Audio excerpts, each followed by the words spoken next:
Hello everyone, in this video we will talk about types of motion.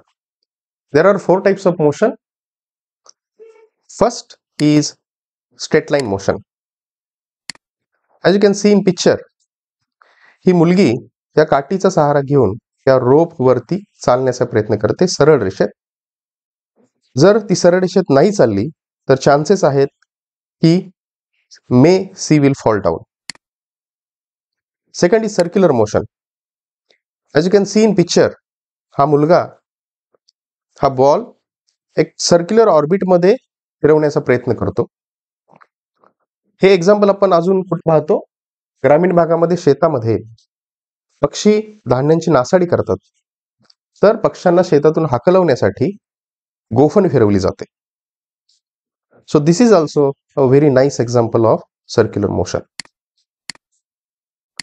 Next, rotating motion.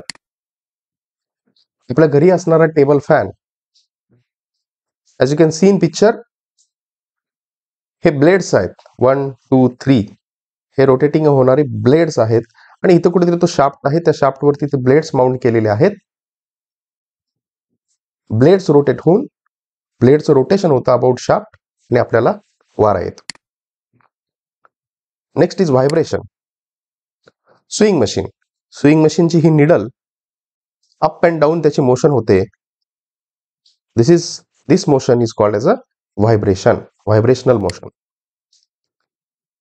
And the last one is combination of all above. म्हणजे आतापर्यंत जे आपण straight line motion, circular motion, rotating motion किंवा vibration म्हटलं, तर ह्या सगळ्या मोशनचं combination असणारी सुद्धा एक मोशन असू शकते. आणि हे सोडून अजून दोन मोशन जे आपण येणाऱ्या व्हिडिओमध्ये पाहणार आहे. एक इज युनिफॉर्म मोशन आणि दुसरी जी काय आहे ती non uniform motion. So what is uniform motion and non uniform motion? In coming videos we will discuss. Thank you.